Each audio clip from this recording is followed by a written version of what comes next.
yaman lang jud unta ko kay nakapoy man ko nalingaw na sa unta ko negosyo.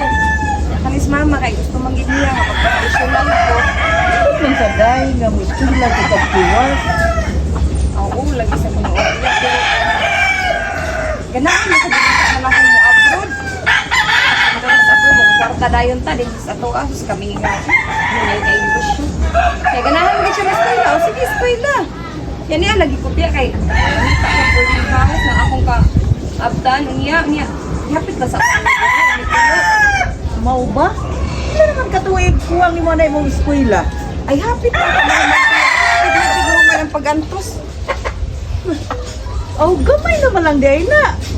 Hindi na lang kasamua. Pero walang ay kay gasto. Okay.